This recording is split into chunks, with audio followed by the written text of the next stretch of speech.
Thanks, everybody. We're struggling to get everybody together here in Phoenix today. I don't know where everybody. I think it's the heat's got everybody a little bit slower than normal. But we open every session of position neutrality with a prayer. Wayne's agreed to do that for us, or he will agree. All right.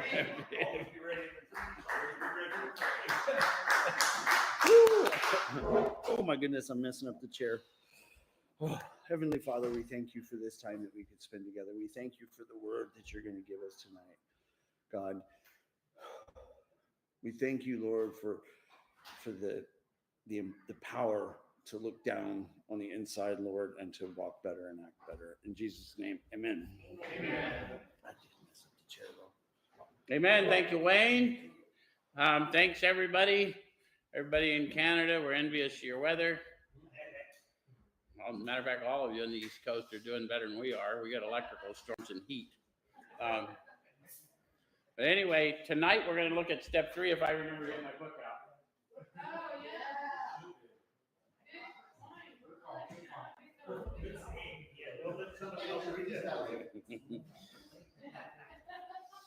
I could have just started out of another book, see if we could trick anybody.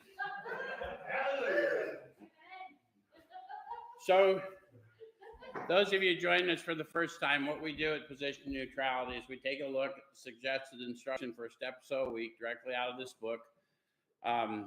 We use this book in 12-step recovery. Why? Yeah, the process described by the authors of this book has been proven to work for addicts of the hopeless variety, addicts to alcohol and other substances, and indeed all kinds of other behavioral disorders. So we basically here simply go through the book just as it's written, and I do my best to show you how I find my experience in it, and I endeavor to encourage you to participate with me in finding your experience in it. And if we both do our job, we share a spiritual experience every time we come together. How many of you folks have been here before and can witness for these folks it happens? It's always, I do that to you, and you can only see me, but you'll have to trust me. They all had their hands raised. In 12-step recovery, when we speak of a spiritual experience, we're talking about a sensory experience. You'll feel it. And when you do, I'll know, and I'll call it to your attention. And that goes for you people online, too.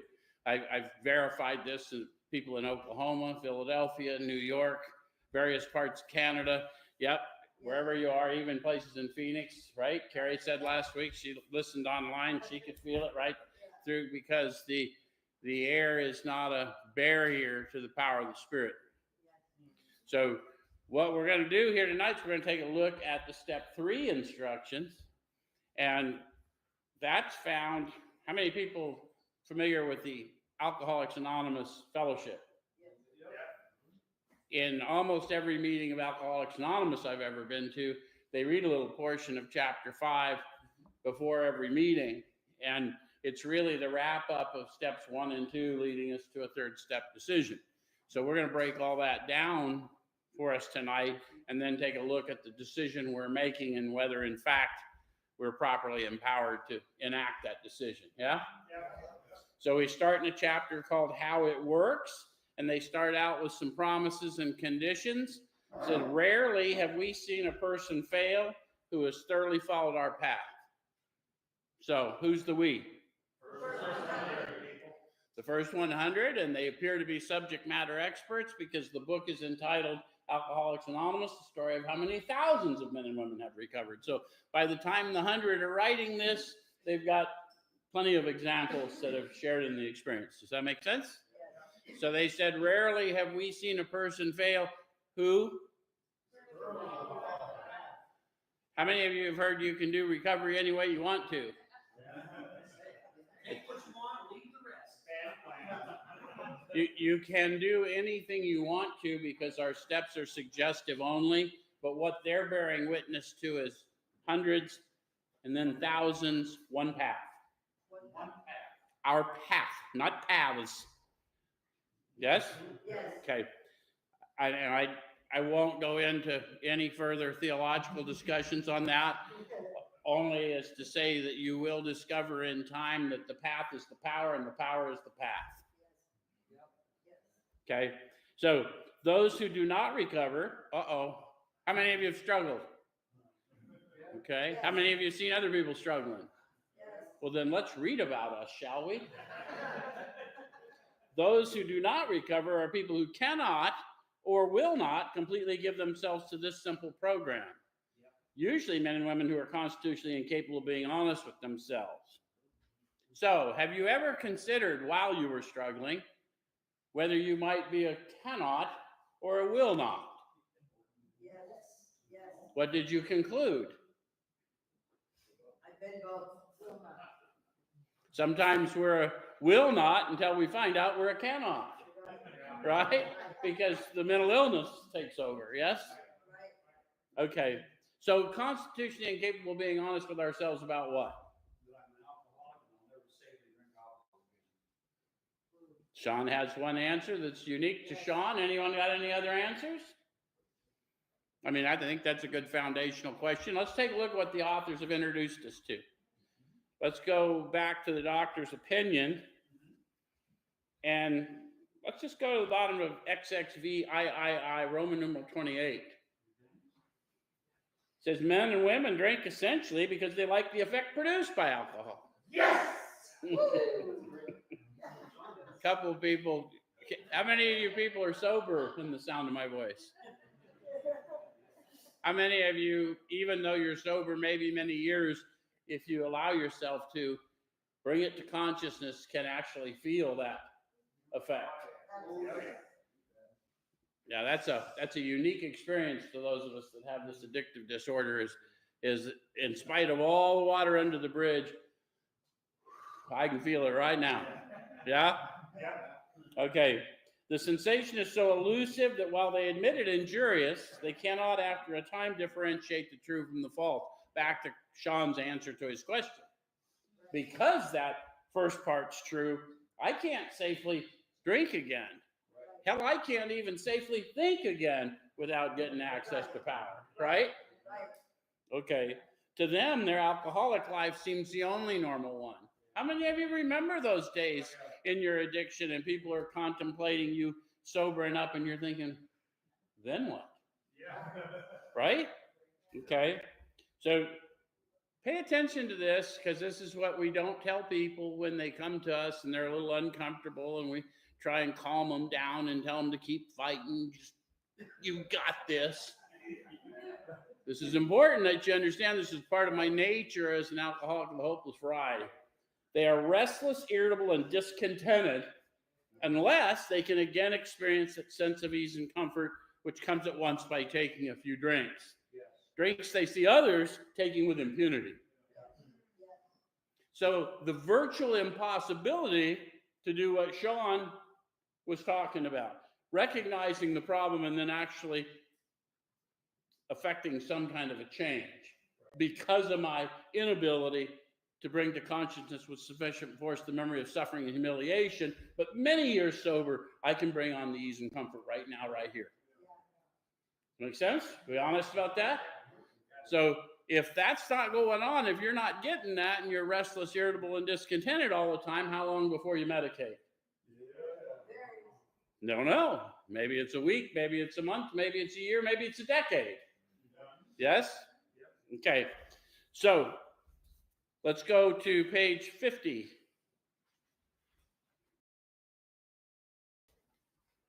I might be wrong. Yeah. No. Okay, so I'm on page 50, the bottom of the page, talking about the authors and their experience with the first several thousand. Here are thousands of men and women, worldly indeed. So they were people just like you and me, many of them very highly educated, doctors, lawyers, business leaders, clergy. So they were of the world, or at least in the world, yes? It says that they flatly declare that since they've come to believe in a power greater than themselves, to take a certain attitude toward that power and to do certain simple things, there's been a revolutionary change in their way of living and thinking. How many of you really would have to admit that at some point in your life you really needed a revolution in the way you lived and thought? How many of you have had that revelation stone cold sober? How many of you didn't know how to produce such a revolution? If you came to recovery and you pay attention and you have the capacity to be honest with yourself, there is a power in you that can produce such a revolution. However, you're going to have to participate, right? I'm going to have to take a certain attitude toward that power and do certain simple things if I want the revolution. Does that make sense? This is their testimony. This is the first several thousand. And it says, in the face of collapse and despair, in the face of the total failure of their human resources, they found that a new power, peace, happiness, and sense of direction flowed into them. How many of you felt that? So they're not asking us to remain abstinent. They're asking us to switch our dependence. Does that make sense? Because abstinence, I'm restless, irritable, and discontent. But if I don't have to be abstinent, if I can be spiritually inebriated, then all I need to do is follow these few simple directions. Does that make sense? So that's the first 100 and their testimony, the first several thousand, that's what happened for them. And half of them were atheists or agnostics declared in the beginning, which we discovered last week. So it doesn't matter what you think you believe or what you claim to believe. If you'll follow through on the manner of living, the power will prove itself to you through. Does that make sense? How many of you had to be persuaded to take the second hit of cocaine? I mean, anyone ever had to be persuaded to take the second whack off a bottle? This is power to take the second hit. The power we're going to introduce you to is going to take the second hit for you. Does that make sense? Okay, so those are the two things I got to be honest about. Did I get a little bump of power, peace, happiness, sense of direction flowing in, or am I willing to believe based on what I'm seeing go on around me and feeling go on around me that at least this clown has? Right? I had a guy at the shelter years ago say, well, I still can't believe in God, but I absolutely believe you believe, Joe. That'll be enough for me. And I said, that'll work, man. I just as long as you don't think I'm that. I'm just showing you my belief, not my power. Does that make sense? All right. So we now know what I got to be honest with myself about. That restless, irritable, and discontent. If I get restless, irritable, and discontent, I can't go out in the world looking for ease and comfort because that's a trap. I got to go inside. And I've always got a clean house, do a few simple things, work with others, pray, meditate, get direction. Yes?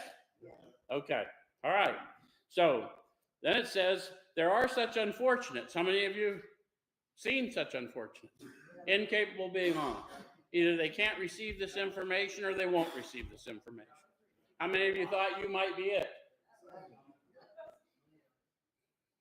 Yeah. Because no one can come to the Son except those the Father empowers. So whatever you're going through till you're done going through it. And all of a sudden you'll hear different, see different. Yeah? Okay. But don't run away. Atmospherics matter. Stick close. Us believers will show you some stuff. Right? And we'll walk through some stuff. The nice thing about believers, us good Samaritans, is we ain't afraid to get in the pit with you. We know the way in and the way out. Okay. So they're not at fault. They seem to have been born that way. They're naturally incapable of grasping and developing a manner of living which demands rigorous honesty. So the manner of living is what demands rigorous honesty of me, and it's really my desire to be free of me. Does that make sense? And so all I've got to do is participate in the manner of living. If I'll take the action, my mind will catch up. I know that biblically we teach, it's all in the mind. You got to believe first. But if I'm a natural doubter, what I need to do is start acting in selfless ways and then watch how my mind is transformed. Does it make sense? Okay. So their chances are less than average. There are those too who suffer from grave emotional and mental disorders, but many of them do recover if they have the capacity to be honest. So we talked about what I got to be honest about. I'm going to need to switch my dependence, and I'm willing to believe that power that you're describing to me that I'm getting a little bump of, that can be my new dependence. Yes? Tangible power, sensory power. Yes? Okay. How many of you have met those people with grave emotional and mental disorder? How many of you have been here long enough to realize it's you? Yeah, just because you don't have a diagnosis. I mean, if you're hanging out in this club, you got a card. It says grave emotional mental disorder. We like to point that out because none of us ever think we belong in the group we're found in. Okay, so our, ouch, that's a painful amen from those of you. All right, so our stories disclose in a general way what we used to be like. Catch what they're saying, guys. This is testimony, not bragging. For somehow over the years in fellowship, they started talking about what it was like. That's pure perspective. What it was like is whatever crazy thought was going on in your head. What it was like for me is meaningless to you, but what I was like might be interesting to you. I was self-deluded. I was self-interested. I was incapable of being honest with myself, and therefore I was incapable of being honest with you. I said I didn't care what you thought, but I deeply cared about everything you thought, and I was even more scarred by the things I heard you say because I assumed you were talking about me. I was a bit sensitive.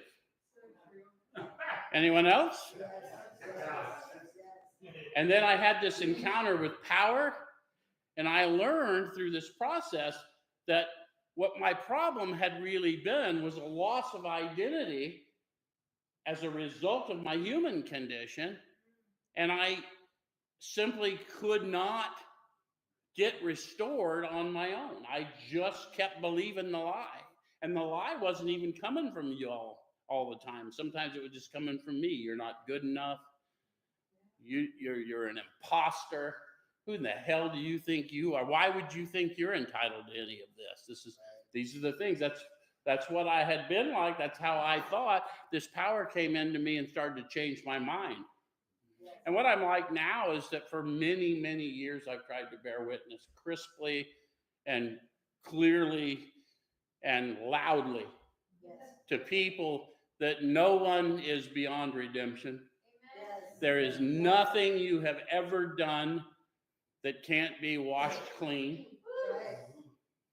And all you got to do is take a few simple steps. I'm feeling power in this room. Anyone else? Is it all over the country I'm feeling y'all? Because I'm feeling you. Okay, it's getting hot in here. They're saying, yeah, you're in Phoenix, you old fool. Yeah, no. Okay, so what I was like, what happened, what I'm like now, endeavoring to carry this message to you, and now the part we lay at your feet. If you've decided you want what we have, and you're willing to go to any length to get it, then you're ready to take certain steps. So the first thing you'd want to know is, what is it they had? Because I can be as clear as I want, but I'm not the author of this book, right? So let's go to page 25, and let's see what they had.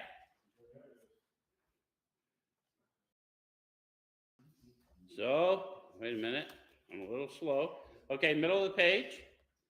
The great fact is just this and nothing less. That's pretty matter of fact.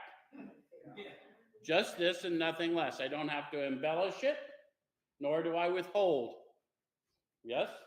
Okay?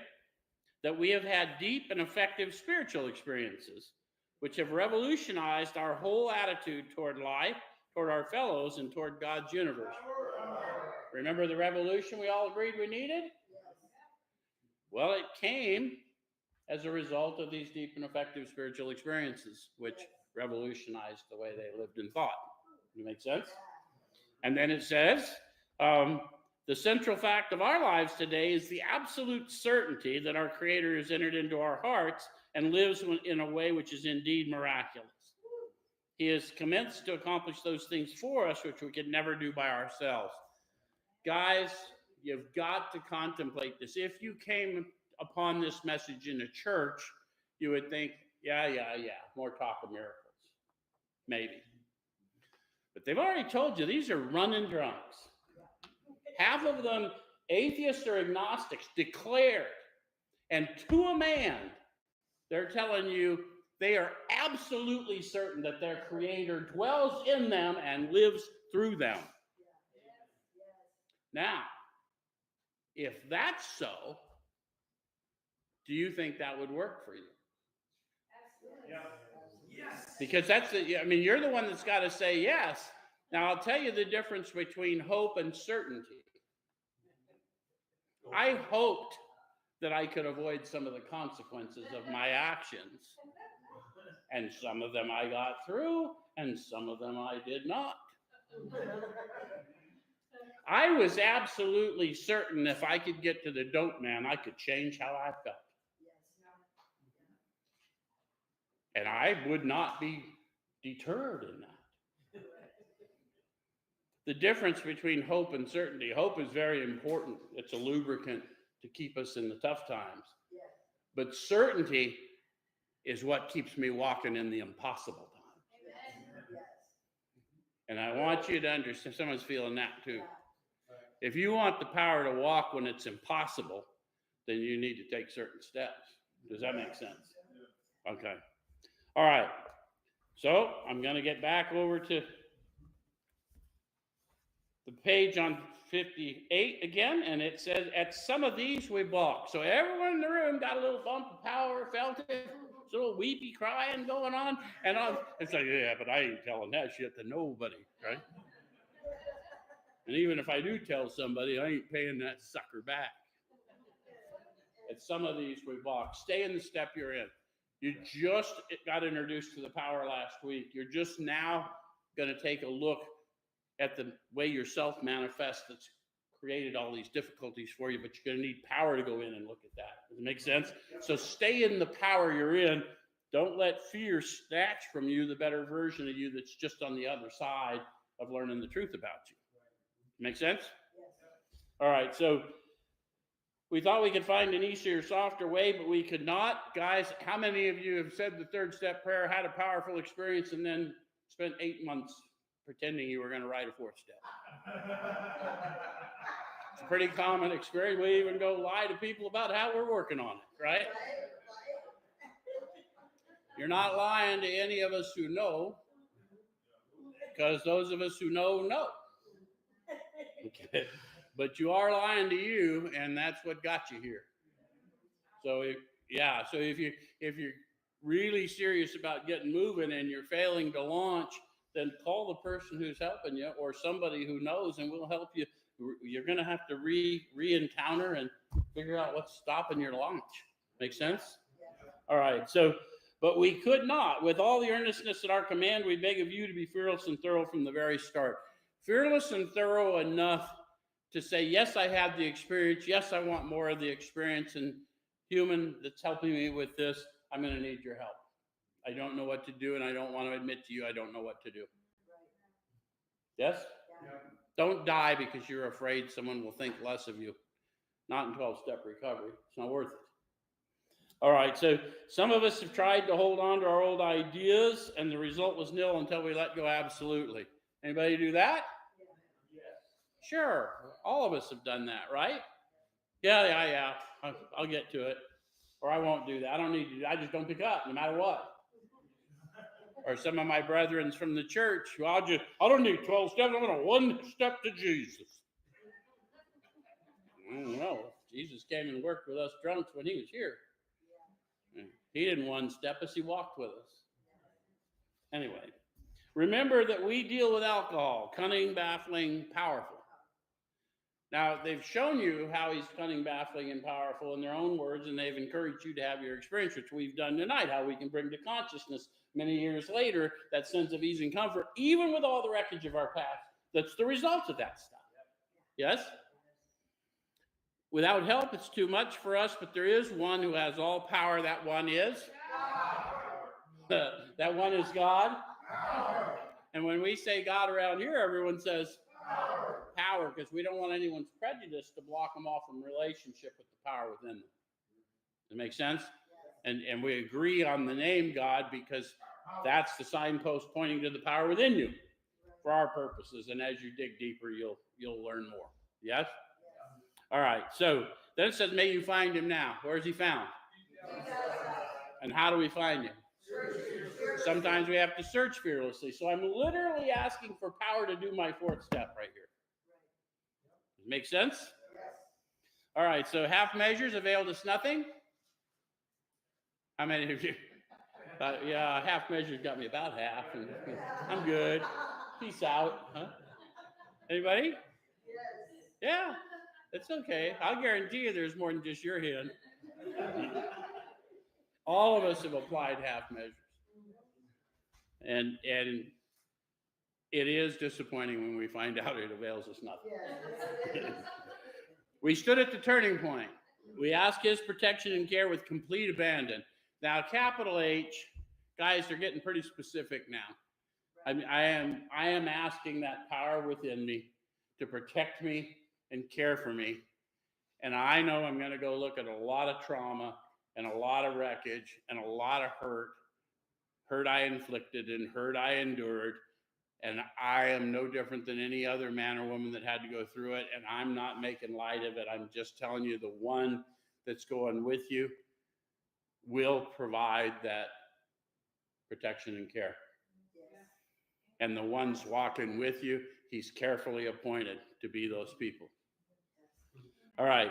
So here are the steps we took, which are suggested as a program of recovery. So how many of you think that the program of recovery is going to meetings? I want to disabuse you of that because we've taught people that over the years, and I'm not trying to pick on fellowship people. A lot of people in our fellowship never do our steps, and there's no requirement that they do so. But if you want to be in the program of recovery, we've been talking about steps, the instructions and the experiences in this book. And then the foundational experiences are found in another book, which you'll hear us referencing from time to time. All right, so I'm not going to read all the steps because y'all can do that. You'll just get scared anyway. But I will read 12 because the goal of 12-step recovery, the program, is to awaken spiritually. So what 12 says is having had a spiritual awakening as the result of these steps, not as a result, the result. Absolute certainty. That's certainty in a process. How many processes can you get a certainty guarantee on? Not a whole lot. Not a lot. Pretty amazing, isn't it? Yes. And then it says, we tried to carry this message to alcoholics and to practice these principles in all our affairs. The principles are contained in the steps, but when I awaken spiritually, I'm uniquely useful to people that have suffered an affliction like me. Does that make sense? And part of my unending debt is to let them know what was done for me. More importantly, who did the doing. Okay, so then it says, many of us exclaimed, what an order. I can't go through with it. So I've heard that emphasized lots of different ways over the year. What, an order?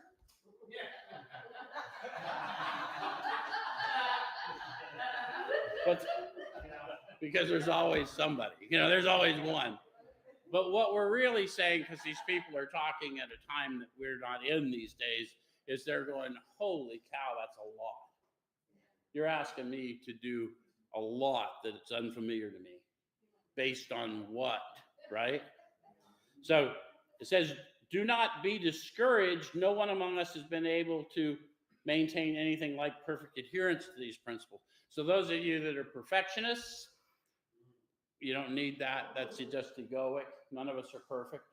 No one comes here without a past. No matter how awful you think your past is, you can be washed clean. Yes. I have sat with some of the gnarliest past I've ever seen, and I'm always so humbled at how completely they are washed and walking in the Spirit.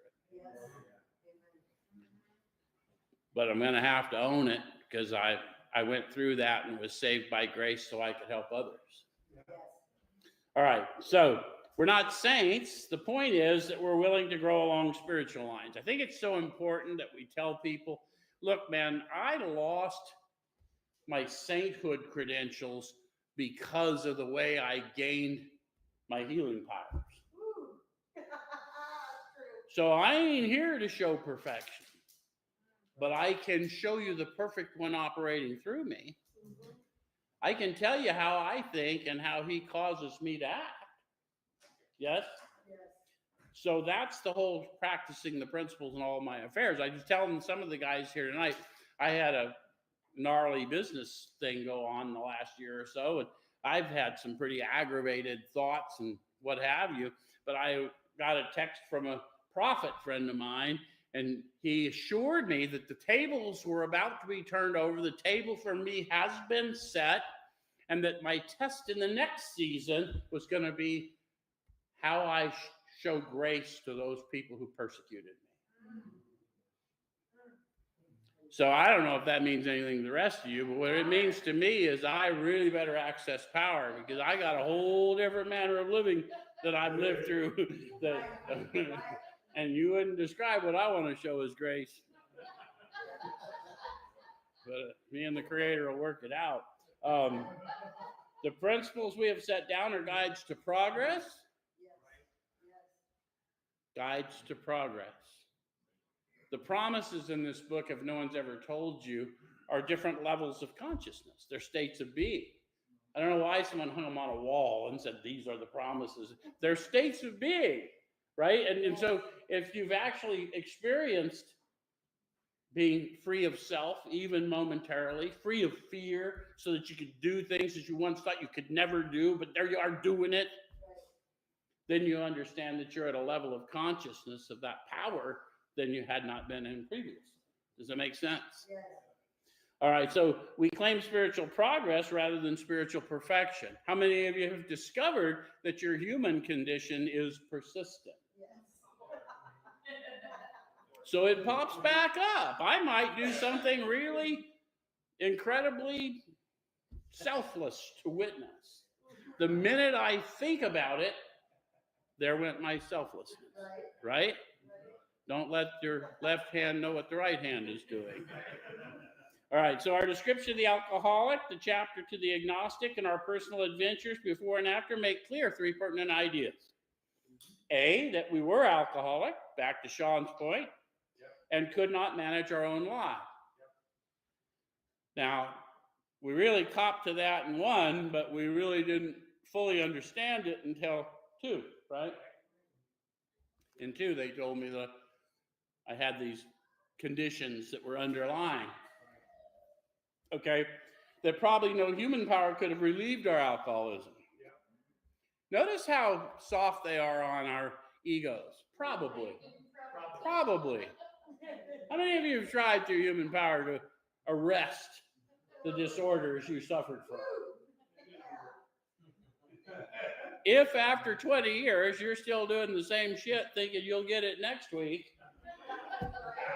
you might belong with us. All right, so, and that see that God could and would if he were soft. So everything I've been struggling with here, if I'll go here, he'll take care of that.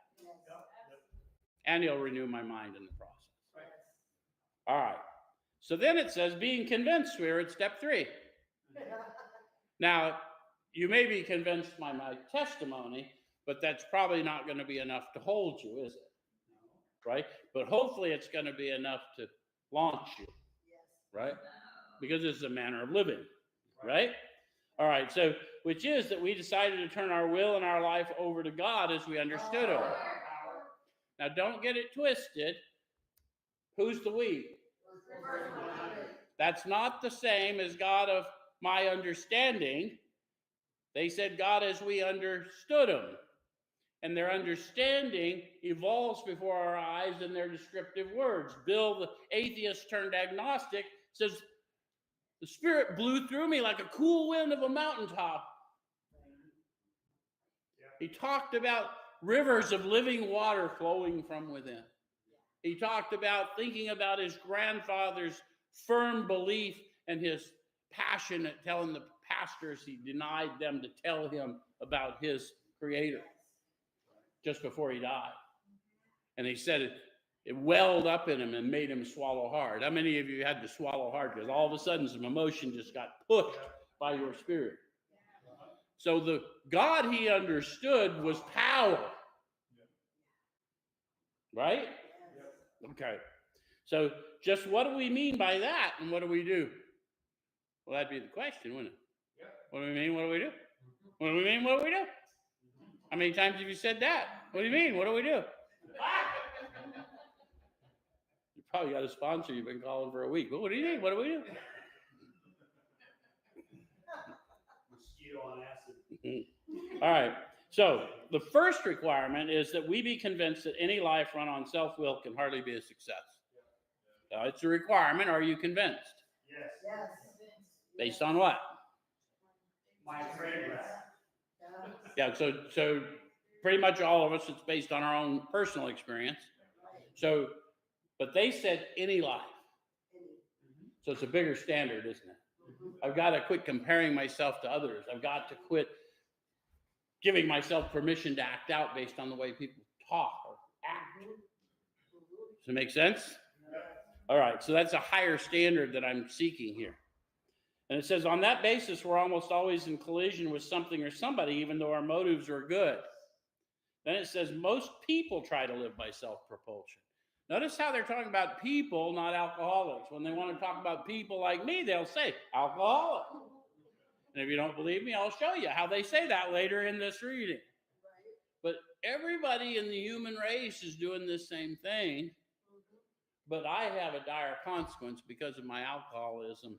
I have the power to destroy lives and all kinds of things because of that, right? All right, so it says each person is like an actor who wants to run the whole show, is forever trying to arrange the lights, the ballet, the scenery, and the rest of the players in his own way. If his arrangements would only stay put, if only people would do as he wished, the show would be great. Any of you ever thought that? Everybody, including himself, would be pleased. Life would be wonderful. Any of you ever live in that world? In trying to make these arrangements, our actor may sometimes be quite virtuous. He may be kind, considerate, patient, generous, even modest and self-sacrificing. On the other hand, he may be mean, egotistical, selfish, and dishonest. But as with most humans, he's more likely to have varied traits. Of those conditions, those characteristics, where do you most easily find yourself? You should find yourself in both, yes? Which gives you something about the nature of grace, because you hope other people view, the same way, right? How many of you find yourself more easily on the selfish and dishonest and egotistical side? Anyone here beat yourself too much? How many of you find yourself virtuous, kind, considerate? Let me tell you, the nature, I have taken people through the steps who, I'm such a giver.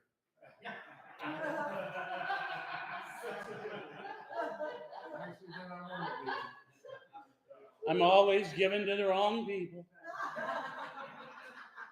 No expectation of anything.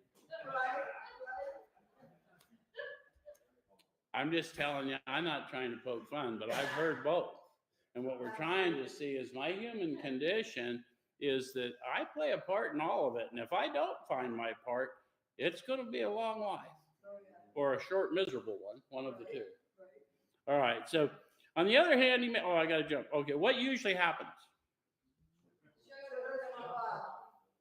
The show doesn't come off very well. You might find yourself in a recovery meeting. He begins to think life doesn't treat him right. He decides to exert himself more.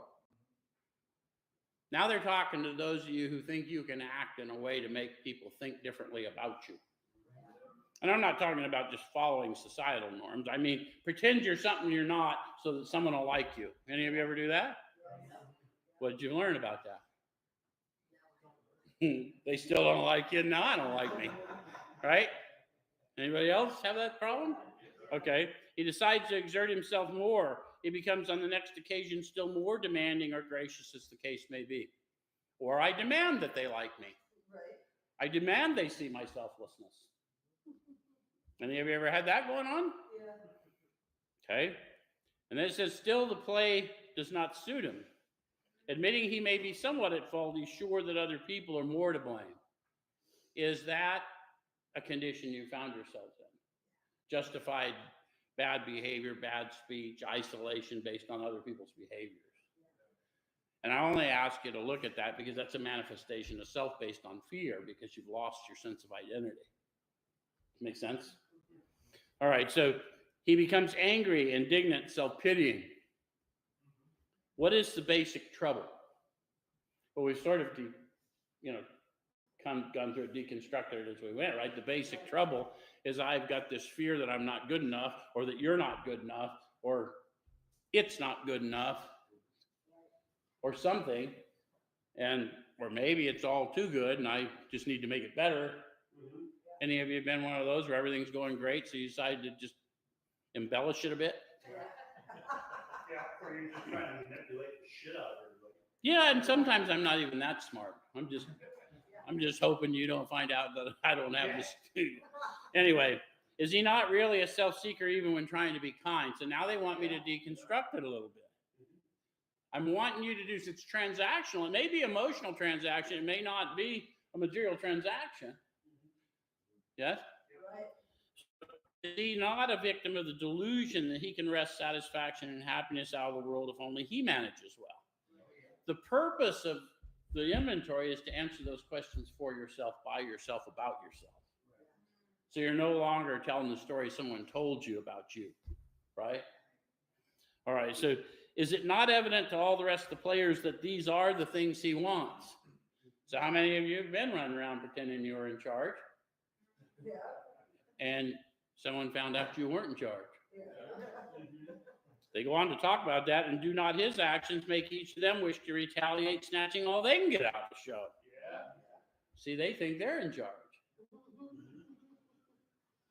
Have you ever argued with those people who aren't in charge but think they're in charge when you're acting like you're in charge and you're not? Have you ever argued with them? How'd that go for you?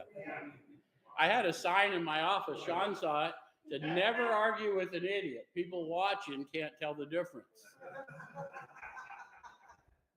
Is he not even in his best moments a producer of confusion rather than harmony? We're here to win friends, not arguments. We bear witness to the truth, not my truth, not your truth, the truth. And you can take it or leave it alone, because we give testimony like we deliver the mail. We drop it, and then y'all read it, and your reaction is your reaction. I'm just Tesla. Make sense? All right, so our actor is self-centered, egocentric, as people like to call it nowadays.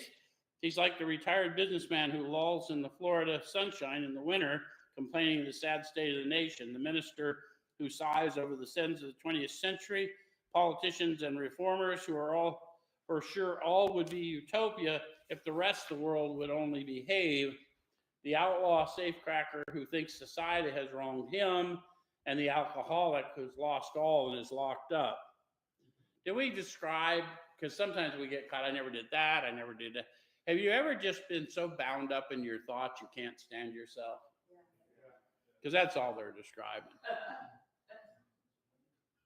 Okay, so whatever our protestations, are not most of us concerned with ourselves, our resentments, and our self-pity? I asked you the first question, so you can ask yourself the second. Is all that really that big a problem, or is it my thinking about it?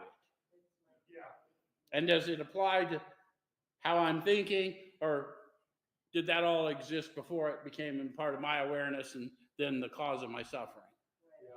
Yeah? All right, so that's another product of this inventory, is learning how yourself manifests.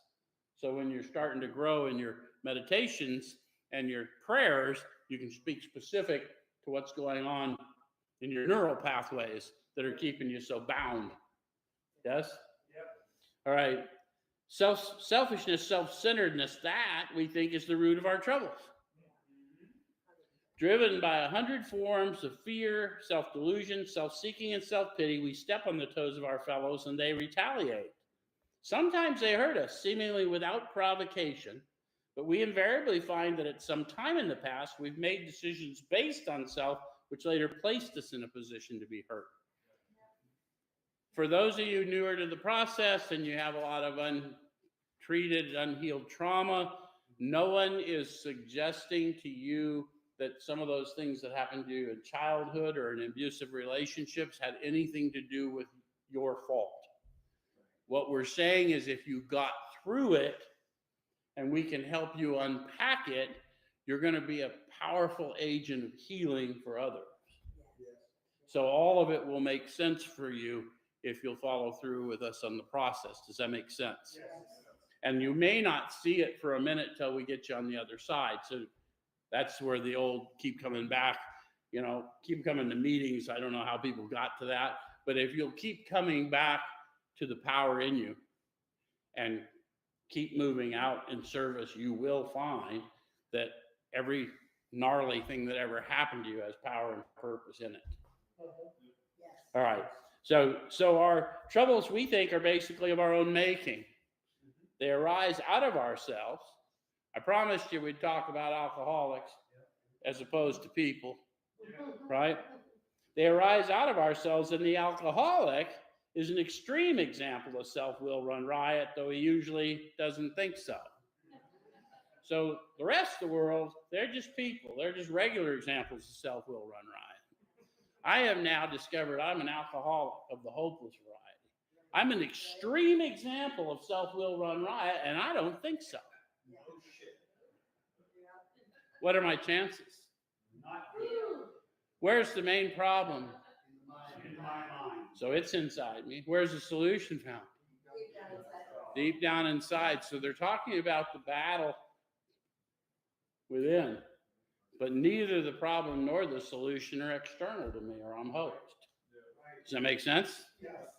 All right. So above everything, we alcoholics must be rid of this selfishness. Notice how they're talking to people like me now, not just regular people. Regular people be as selfish as they want to. They won't have the consequences that someone like me will have. Right. We must, or it kills us. God makes that possible. Power makes that possible. So what I want you to understand is if they meant God did it, they'd have said God did it. He said he makes it possible. I have an obligation to follow through on the action I've promised as a result of the power I've received. Does that make sense? Yes. So if you're sitting in rooms and you're not feeling it, go out and serve. Yes. If you're quoting the book but you're not getting the results, do what it says. Make sense? Okay. What are you laughing about? All right. And there often seems no way of entirely getting rid of self without his aid. How many of you have tried? You can't get entirely rid of self without aid, because as soon as I'm aware of self, there I am. So many of us had moral and philosophical convictions galore, but we could not live up to them even though we would have liked to. How many of you have had that experience? There's another book, a man talks about it. I was just talking to Ted tonight about it. Oh, what a wretch I am. I do the things I hate. I don't do the things I want to do. I have moral and philosophical convictions galore, and I can't live up to them. This is modern day prophecy, folks. Just telling you what's up. Okay, neither could we reduce our self-centeredness much by wishing or trying on our own power. We had to have God's help. Okay, so this is the how and the why of it. First of all, we had to quit playing God. It didn't work. Isn't that interesting how simple that is? Yeah. I can't pretend. I have to acknowledge that sensory, tangible experience, and I have to take the actions necessary to subdue my ego and then move in the spirit to more and more grow my consciousness of this power in and on my life. I have to make amends for harms done. I have to pay restitution because it's an act of contrition. Does it make sense? Yes. All right, so next we decided that hereinafter in this drama of life, God was going to be our director. So no more arranging the lights, the scenery, and the ballet for me, because that's what the director does. And you know why the show never came off when I was doing that? Yeah, there the lights panned to me, and I was off directing the lights, the scenery, and the ballet. The show couldn't come off. I wasn't there to play my part. Make sense? All right, so he's the principal and we're his agents. Okay, so do you understand authority? Agents move in the authority of the principal, but they must remain in the principal according to the code. Does it make sense? But I walk in the very same authority as the principal as long as I meet those conditions. How's that? Someone feeling that? You want to walk in power, stay in the vine, right? Whoops, slip to another book. Okay. All right. All right. So now they're going to tell you about that loss of identity problem that we're trying to restore, and now they're going to tell you how it gets restored. He's the Father, and we're his children. So who you are and whose you are is all you got to know to tell other people all about the healing that's ready for them. And you will see the signs and wonders following you. Yes? And it says, most good ideas are simple. Is that true? Yes. And this concept was the keystone of the new and triumphant arch through which we pass to freedom. So what's the concept? Who I am and whose I am. That's all I need to know. And then all the other information will come to me in the form of power, peace, happiness, sense of direction flowing into me to the extent I'm growing. Yes? Okay. So then they got some more promises. When we sincerely took such a position, all sorts of remarkable things followed. Signs and wonders follow us. We had a new employer. Being all powerful, he provided what we needed if we kept close to him, performed his work well. How do I keep close to this power? Through prayer and meditation and in service to my brothers and sisters. Yes? Alignment of my will to his. Yep. And then perform his work well, right? They're going to tell us about that. Established on such a footing, we became less and less interested in ourselves, our little plans and designs. How many of you have discovered how little your original plans and designs were when you got introduced to a much bigger plan? It's freaking amazing, isn't it? So more and more we became interested in what we could contribute to life. As we felt new power flow in, as we discovered, or as we enjoyed peace of mind, as we discovered we could face life successfully. How many of you just didn't think you could face life successfully? Access the power, see how yourself manifests, work with others, grow in prayer and meditation. You will receive the power to walk out and do everything that you ever failed at. This isn't then. Behold, I'm doing a new thing. Can you not perceive it? Okay. So as we became conscious of his presence, that's how I know that I know that I know. Consciousness is the awareness of being aware. When I'm aware, when I'm awakened, I not only know who's operating me, but I know who's operating you, even when you don't know who's operating you, which is my obligation to call to your attention, my awareness of the divinity in you. Yes? All right. So as we began to lose our fear of today, tomorrow, or the hereafter, we were reborn. How many of you didn't understand the idea of being reborn? That spirit man within you needs a rebirth, yes? In order for you to see differently, hear differently, feel differently, taste differently, yes? Okay, so we were reborn. We were now at step 3. Wait a minute, didn't they say that 3 pages ago? These guys are rambling about. Many of us said to our Maker as we understood him, notice that's in italics for the reason I told you. It's not a God of your understanding. It's a sensory, tangible power that they had experienced in some profound ways, some less profound. They had to walk it out, but everyone to a man knows we're talking about power and peace from within and not some theology. Does it make sense? All right. God, I offer myself to thee to build with me and to do with me as thou wilt. Relieve me of the bondage of self that I may better do thy will. Take away my difficulties, that victory over them may bear witness to those that I would help with thy power, thy love, thy way of life. May I do thy will always. 2 things. If you don't talk in King James language, talk the way you talk. Right? He knows how you talk. So you don't have to get into these and thous if you're uncomfortable.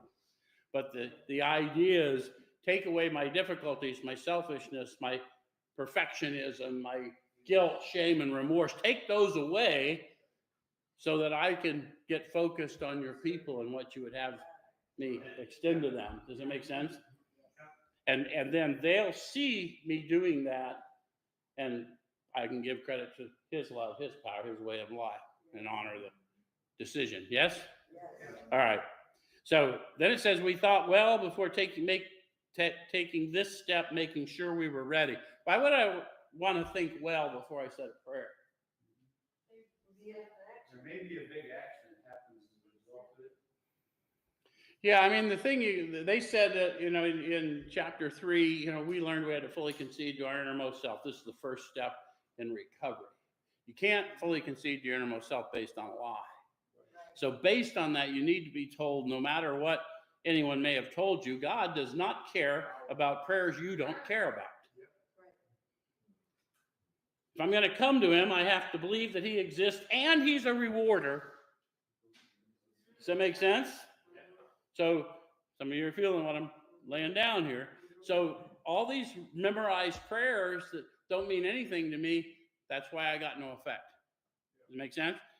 So write your own if you got to get rid of this language, but get real. Okay. And said, we thought well before taking this step, making we were ready, that we could at last abandon ourselves utterly to him. We found it very desirable to take this spiritual step with an understanding person, such as our wife, best friend, or spiritual advisor. But it's better to meet God alone than with one who might misunderstand. And then they're going to say to you what I just said to you. The wording was, of course, quite optional, so long as we express the idea, voicing it without reservation. So the idea is I need him to take away these manifestations of self, take away the bondage of self, relieve me of the bondage of self, that I may better do thy will. And the bondage of self is those manifestations driven by fear because I don't know who I am or whose I am. Does that make sense? All right. This was only a beginning, though if honestly and humbly made, an effect, sometimes a very great one, was felt at once. To Sean's point, if you have written a prayer and you say this prayer and it moves in your spirit, you're ready. Let's go. And if it doesn't, let's get you some help with your prayer life. Make sense? All right. Next week, we'll look at the next one.